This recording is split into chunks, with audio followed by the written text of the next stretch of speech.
एक लड़का police station पहुंचता है। पुलिस स्टेशन पहुंचकर वो दरोगा जी को बताता है कि उसकी बहन पिछले 6 दिन से घर से गायब है। हर जगह ढूंढने के बाद, हर जगह तलाश करने के बाद उसका अता पता कहीं नहीं चलता है। उस लड़के के आधार पर पुलिस वाले उस लड़की की गुमशुदगी दर्ज कर देते हैं और छानबीन के बाद उसकी तलाश तेज कर देते हैं। हर जगह ढूंढा जाता है, हर जगह तलाश किया जाता है, लेकिन उसका अता पता कहीं नहीं चलता।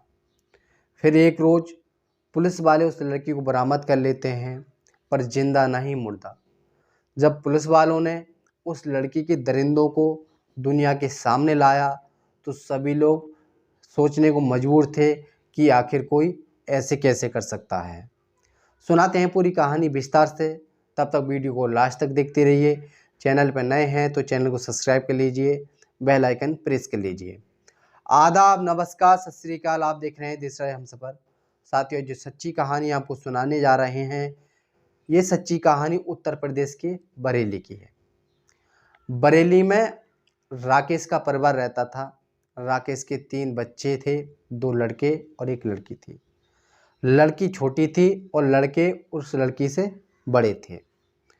एक लड़की थी जिसका नाम नव्या था। नव्या शुरुआत में बीड़ी पीना स्टार्ट कर देती है।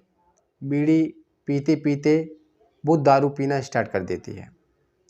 घर से पैसे निकालती थी, निकालने के बाद गांव में ही ठेका होता है, वहाँ जाके पौवा ले आती थी।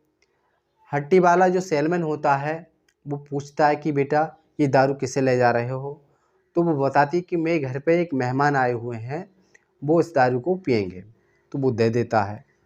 देने के बाद वो लड़की उस शराब को शाम के टाइम पी लेती है। पीने के बाद सो जाती है।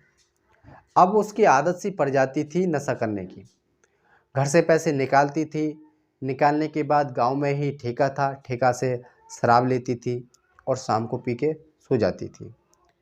ठेके वाला जो व्यक्ति होता है सेलमैन, वो भी उससे पूछता है, लेकिन बार बार उसे एक ही बात बताती थी कि मेरे घर पर रिश्तेदार हैं, वो दारू को पिएंगे। तो वो सेलमैन जो होता है उसे आसानी से दारू दे देता था। अब ऐसे ही उसका रूटीन जो होता है चलता रहता है।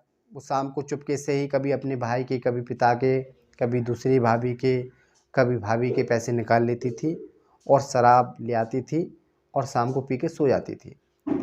अब तो वो शाम को पी के सो जाती थी। अब उसका जो हैबिट जो बन गई थी, अब तो वो दिन में भी पी लेती थी और पीने के बाद घर में उत्पात मचाती थी। अब घर वाले बहुत ज़्यादा परेशान हो जाते हैं, उसे समझाते हैं, डराते हैं कि बेटा इस तरह से नशा नहीं करते हैं। अगर तुम नशा करोगे तो तुम्हारे साथ में कौन शादी करेगा और हम तुम्हारी कहाँ शादी करेंगे। घर वालों की बात को मानने को वो इनकार नहीं होती है। फिर भी उसके भाई समझाते हैं, नहीं मानती है। लेकिन एक दिन वो लड़की अचानक अपने घर से गायब हो जाती है। हर घर वाले उसे देखते हैं, तलाश करते हैं, सोचते हैं कि कहीं कोई नशा करके कहीं गिर तो ना गई हो जिससे उसका होश ना आया हो। घर वाले फिर भी उसे तलाश करते हैं, ढूंढते हैं, लेकिन उसका अता पता नहीं चलता। थक हार कर घर वाले पुलिस वालों का सहारा लेते हैं, पुलिस में गुमशुदगी दर्ज कराते हैं। वो बताते हैं कि हमारी बेटी जो पिछले 6 दिन से गायब है और वो नशा करने की आदी थी और बहुत ज़्यादा नशा करती थी। पुलिस वालों ने घर वालों के आधार पर उस लड़की की गुमशुदगी दर्ज कर लेते हैं। गुमशुदगी दर्ज करने के बाद उसे हर जगह तलाश किया जाता है, हर जगह ढूंढा जाता है। गली मोहल्ले दुकानें सब जगह तलाश किया जाता है, जहाँ जहाँ सीसीटीवी की फुटेज कैमरे लगे होते हैं, लेकिन कोई भी ऐसा कैमरा नहीं होता है जिसमें उस लड़की का फ़ोटो आया हो। आसपास जो भी लोग होते हैं उनसे पूछा जाता है, लेकिन कोई भी बताने को राज़ी नहीं होता है, क्योंकि किसी ने वो लड़की देखी ही नहीं थी।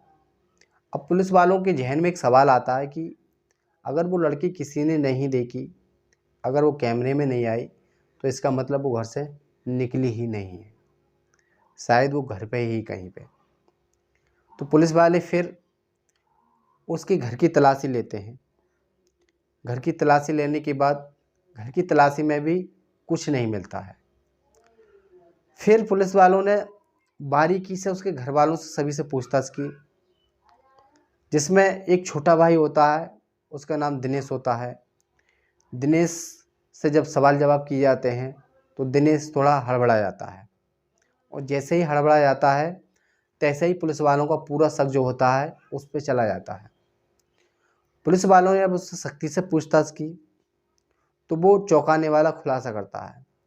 वो बताता है कि एक दिन उसकी बहन काफ़ी नशे में थी तो वो शाम के टाइम सो जाती है, और सोने के बाद दिनेश जो होता है उसका गला दबा देता है। वो सोचता है कि इसे ठिकाने लगाने में ही भलाई है, वरना ये तो हमारी समाज में बेइज्जती करेगी और इससे शादी भी कौन करेगा। वो उसका गला दबा देता है और भाई और पापा की मदद से घर में ही 6 फुट का गड्ढा खोदता है। खोदने के बाद उस लड़की को उसी में दाब देता है, और ऊपर से ये लोग फर्श कर देते हैं जिससे कि किसी को कुछ मालूम ना हो। पुलिस वालों ने उस लड़के के आधार पर उस जगह को खुदवाया। खुदवाने के बाद उस जगह से उस लड़के का कंकाल बरामद होता है। कंकाल के लिए पोस्टमार्टम के लिए भिजवा देते हैं। भिजवाने के बाद सभी आरोपियों को, जिसमें मृतक के 2 भाई, उसके पिता, सभी आरोपियों को पुलिस वाले कोर्ट में पेश करते हैं। कोर्ट में पेश करने के बाद सभी आरोपियों को जेल भेज देते हैं। साथियों, पूरी घटनाक्रम को सुनाने का उद्देश्य किसी को परेशान करना नहीं था, किसी का दिल दुखाना नहीं था। पूरे घटनाक्रम को सुनाने का उद्देश्य आपको सजग करना था, आपको जागरूक करना था।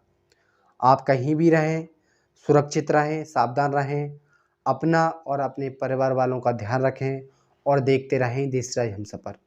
सबक एक को, सीख हम सबको। जय हिंद, जय भारत।